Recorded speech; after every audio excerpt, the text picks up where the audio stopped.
Greetings and welcome. Supercalifragilisticexpialidocious Family Night. When? Thursday, October 21st. What? A vexing vocabulary and literacy adventure. How? Log into Canvas or watch the video your teacher messages out.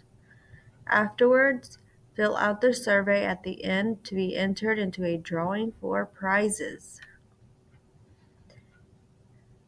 Coming up, EDM Dress Up Day, October 28th. Welcome to our first ever Vexing Vocabulary Adventure.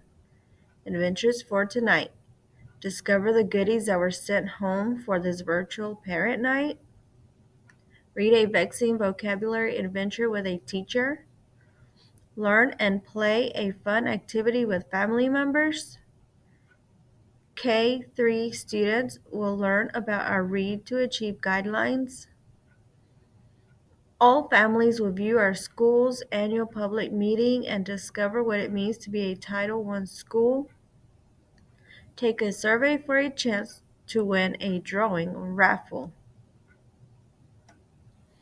So, are you ready for these extravagant events? Click Next.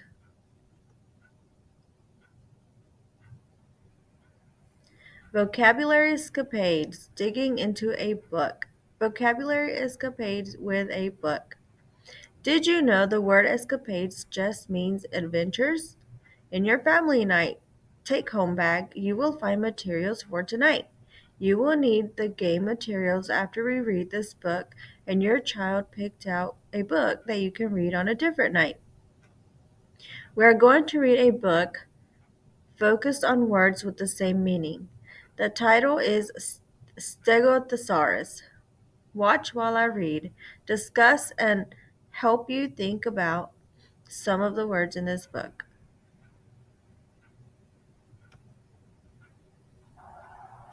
Hello, friends and Ramster family. I am super excited to come to you to read a book for Literacy Night, Parent Night. I hope you're ready. Do you have your listening ears on? Do you have your thinking caps on? Okay, you're going to love this book. This book is called Stegosaurus. Now, if I can find it. There we go. Thesaurus is a book that has lots of words in it, and it's kind of like our glossary that we've been learning about. But the thesaurus has words, and then it has other words that we could use instead. So instead of saying pretty, we could go to the thesaurus and find pretty in there. It's in alphabetical order, ABC order, and we could find different words to use instead of pretty, like beautiful, gorgeous, those types of things. So, I hope you're ready. Let's go. Stegosaurus.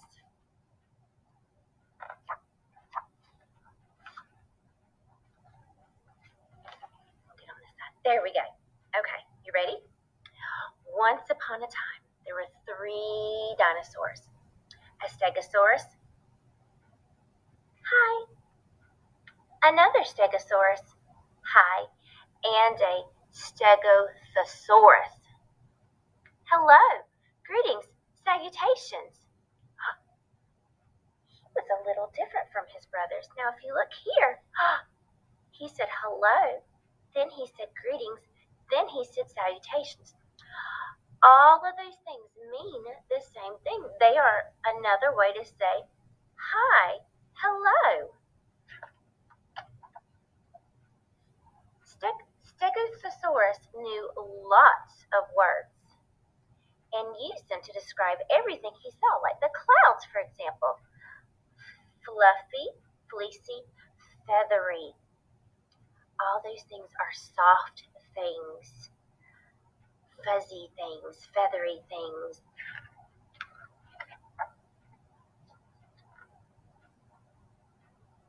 As the dinosaurs trekked across the desert looking for something to eat, a mountain appeared in the distance.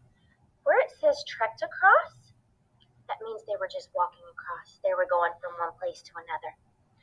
Big, said the first Stegosaurus. big, said the second Stegosaurus. Gargantuan, gigantic, Goliath, said Stegosaurus. So these are another way of saying big, gargantuan. That's a big word. And then Goliath. Goliath means big or huge. The sun rose. Hot, said the first Stegosaurus. Hot, said the second Stegosaurus. Blazing, blistering, broiling, said Stegosaurus. Again, all of these words mean hot or really hot. So broiling means it's like super, super hot outside.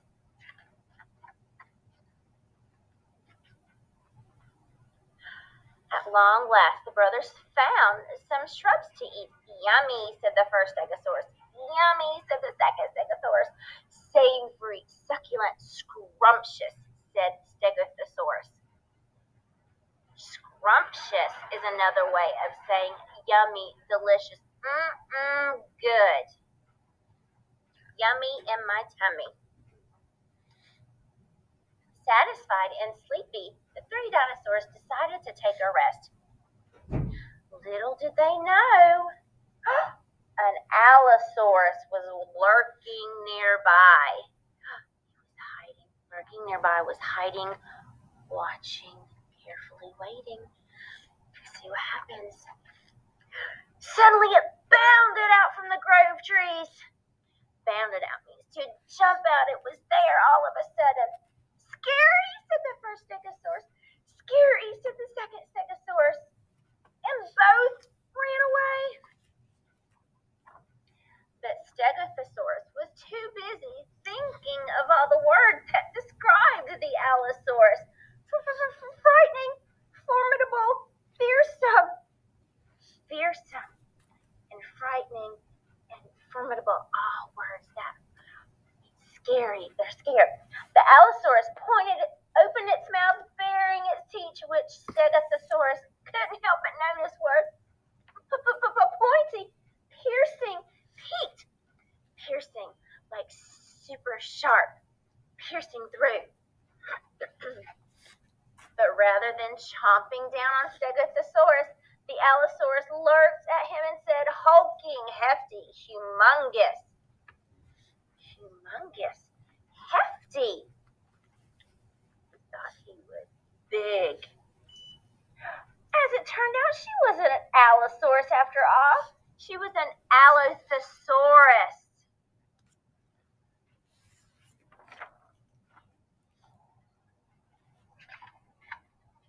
The two Dinothisauruses passed the day describing all they saw.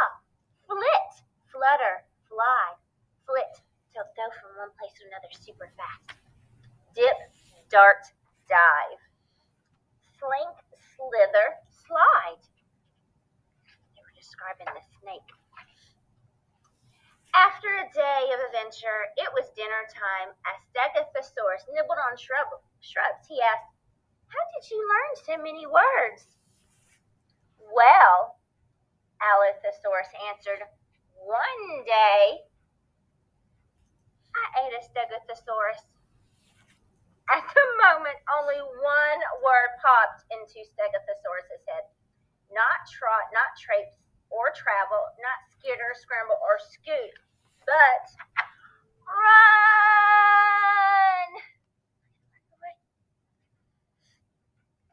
And he ran and ran and ran until he caught up with his brothers. There he is. And he's running to his brothers, who were very relieved to see him. They were relieved. They were happy. They knew he was safe. Hug, said the first. Hug, said the second. Snuggle, cuddle, squeeze, said Stegosaurus. The final, the conclusion, the closing, the end. I hope you enjoyed our story, boys and girls. I will see you later on. Bye. When you read text with words and phrases like this, you can have conversations with family members about your thinking. So, are you ready for an invigorating, exciting activity? Click Next. Activities and other vocabulary endeavors. Vocabulary adventure with a game. Did you know the word venture just means activity? Now we are going to play a game focused on the book we just read. Let's play Connect 4 Vocabulary Edition. Get out your goodies for the game and let me share with you the directions and show you how the game works. 4 in a row. Directions. Vocabulary Edition.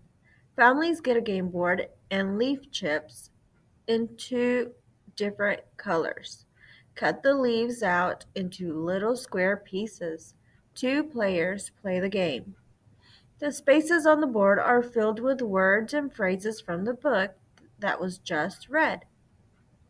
In order to cover up a space, players must tell what the word or phrase means. Players take turns telling what the words and phrases mean as they cover up a space. The first player to cover 4 spaces in a row of the same color wins. 4 in a row. Vocabulary addition. Take turns defining a word or phrase from the text that was read and cover the spot. Be the first player to get 4 in a row and you win.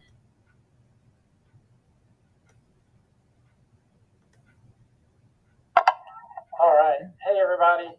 So you've read our book, Stegosaurus, and now you're wanting to know how to play our game. Well, that is what I'm going to show you. So we have our directions here. I'm going to read these to you and then show you our game board and also show you the pieces that come with it. I'll show you what to do with these and teach you how to play. All right, guys. So you've read our book, Stegosaurus, and now you want to know how to play our game. Well, our game is called 4 in a row, and here's a picture of it here, and here's the actual game board here that I can show you. And what you're going to do, families, is you're going to get a game board, and you are going to get your chips. And these are the chips. There are yellow leaves and white leaves, okay? And you're going to cut them apart. And what I did, I cut some apart and put them in little bags. I thought that might be a great idea so that I could have them and not lose them and have them when I wanted to play. So what you're going to do is you are going to look at our game board, and the game board, if you look closely here, I'll hold it up where you can see it. It has different vocabulary words from our story. And what you're going to do is you're going to take, I'll move my camera now where you can see the board and see what I'm going to do on it, okay? All right, put this down. You can see the board. All right, you can see my fingers at least. All right, so you're going to take your board, and you're going to have obviously 2 players. One's going to be the yellow leaf team and the white leaf team. And you're trying to get 4 in a row. That's why it's called 4 in a row here at the top. And so, like, you're going to take a chip or a piece of paper here, and you're going to put it like on a vocabulary word from our story. So, like, you could put it on broiling or whatever word that you want to choose. And you're trying to get 4 in a row. So you want to be kind of strategic. You want to put them in certain places where you can get 4 in a row and beat your opponent. So you want to put them on the words. And when you put them on the word, you have to say what that word means. The vocabulary word means from the story. So you put like Goliath here at the bottom. You can see it, like Goliath here at the bottom. So you put that there, and then you would say someone who is really big or something really big, a Goliath. Or you would say like hefty, someone who is big or maybe has a little extra weight or something like that. You want to say what the word means too. And so you each take turns. So like the yellow person would go and put one in, and then they say the vocabulary word, and then you would have the white team go with the white leaves. And then they would put like feathery. Maybe they want to put it right here for feathery. And they would say, something with a lot of feathers, or something with a soft texture, like a feathery texture. So they would put one there. and then you just keep going until somebody gets 4 in a row. It's very similar to if you played the game 4 in a row where you drop the chips in. It's very similar to that. So anyway, guys, that's kind of what you do, and then you, like I said, you say your word until you can get 4 in a row, and then the first person to get 4 in a row is the winner. All right.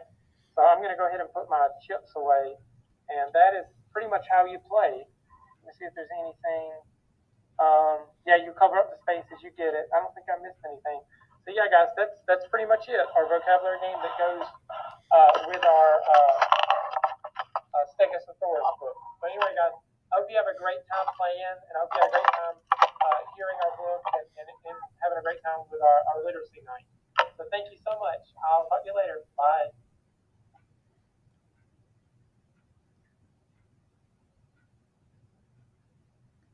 Take time to play this game now with a family member. Did you know you can buy board games from the store that also strengthen your vocabulary? Try finding these games: Apples to Apples Junior, Headbands, Pictionary, Junior Scrabble. So are you ready for additional more information? Click next. If you don't have a kindergartner through third grade student, you can skip this section. We need to share with you what the K-3 Read to Achieve guidelines are. Do you know what guidelines are? That just means rules. Let's learn about the guidelines of the North Carolina Read to Achieve law for all kindergarten through third grade students.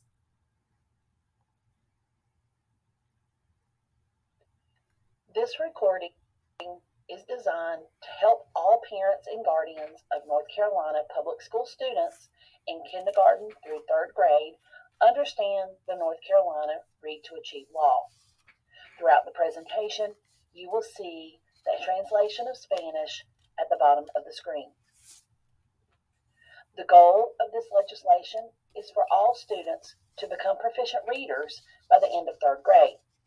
Read to Achieve outlines reading requirements for elementary students and describes what schools will be doing to assist children in reaching the proficiency goal.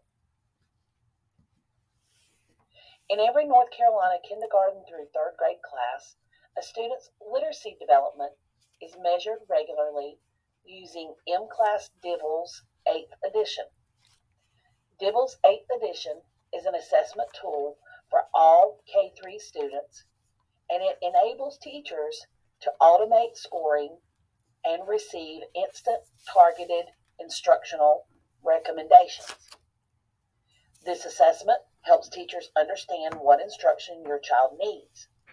By state law, if your child is reading below grade level or struggling with reading, the school must inform you of exactly what type of reading difficulty your child is having and what instructions or interventions are being used to help advance his or her skills. All parents and guardians should receive a Read to Achieve parent notification letter each month. The goal of the state is to ensure that every student read at or above grade level by the end of third grade and continue to progress in reading proficiency so that he or she can read, comprehend, integrate, and apply complex text needed for secondary education and career success. By the end of third grade, students are expected to be an independent reader, which means that they can read and understand words, sentences, and paragraphs, and answer comprehension questions about their reading. At the beginning of third grade, all students will take the BOG for reading. This is the beginning of grade test. Parents will receive the results of these tests. If students receive a proficiency level on the BOG, they have met the requirements for the Read to Achieve law. All students must still take the EOG in each spring. Third grade students are tested in reading and math. Their scores fall into one of 5 proficiency levels, ranging from level 1, which is the lowest, to level 5, which is the highest. The Read to Achieve law requires third graders who score at level 1 or 2 in reading on the third grade end of grade test to be retained and not promoted to fourth grade. However, students can receive a good cause exemption by showing proficiency on a Read to Achieve test, which is given after the EOG. A local alternative assessment approved by the State Board of Education, or through a completed reading portfolio. There are a few additional exemptions.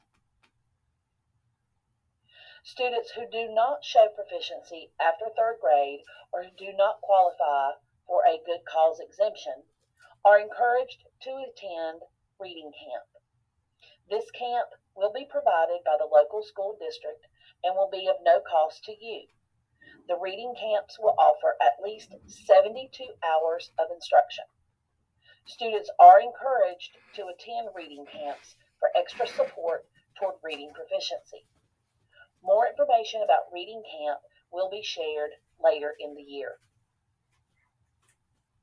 If a student is still not proficient at the end of the summer, a decision is made by the principal and teachers most familiar with the student about the placement for the following year.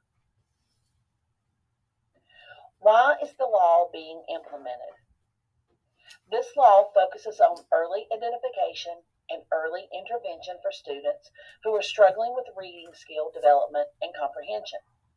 In order to reduce the need for high remedial classes in middle and high schools, to increase the graduation rate, and to have all students college and career ready at graduation, the state needs to be proactive in its approach to offer multiple and intensive opportunities for struggling readers at an early age.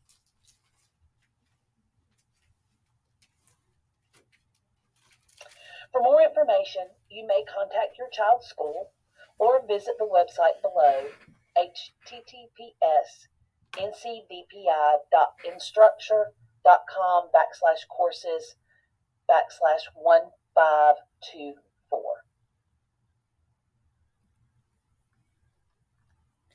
Moving right along now, we'll click Next. Last, did you know what it means to acquire knowledge? It means to learn. So let's learn about what it means to be a Title I school. You can watch the video below in English or Spanish. I'll play the English one and there will be Spanish translations below. Oh. Hello, and welcome to the Title I Annual Public Meeting.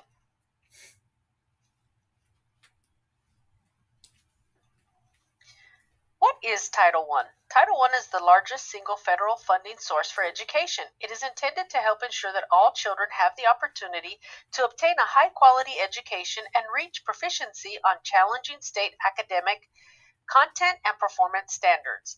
Title I began with the passage of the Elementary and Secondary Education Act, or ESEA, of 1965, which provided federal funding for high-poverty schools to help students who were behind academically and at risk of falling behind. Current federal guidance governing the use of Title I funds is provided by the Every Student Succeeds Act, or ESSA, which was passed in December of 2015. Eligibility and expenditures. In the Randolph County school system, elementary schools with free and reduced lunch percentages of 50 or more are eligible to receive the Title I funding. Title I funds are used to upgrade the operation of the entire school. Title I funds are used to fund additional teachers to reduce class size, fund tutors, fund additional reading specialists, purchase materials, supplies, and equipment, provide professional development for teachers and staff, provide parent and family engagement events. Current plans for utilizing this year's 2021 Title I funds include the continuation of similar types of expenditures at the school level. The following schools are Title I schools within our school district. What are the components of Title I? All Title I schools must complete an annual comprehensive needs assessment that drives the aspects of the school's operations. School reform strategies must be implemented to address identified needs. There must be high quality and ongoing professional development for staff. Parent and family engagement is a critical and integral part of the day-to-day operations in a Title I school. And strategies must be in place to assist in the transitions between academic grade levels. Teachers are actively involved in the use of assessments, and instructional decisions are driven by data analysis. Title I schools must conduct an annual review of the effectiveness of the school-wide program, and Title I schools must coordinate and integrate resources and services from federal, state, and local sources. Parent involvement in our Title I schools. As mentioned, every Student Succeeds Act, or ESSA, has a requirement that describes the rights of parents to be involved in their child's school and requires that programs, activities, and procedures shall be planned and implemented with meaningful consultation with parents of participating children.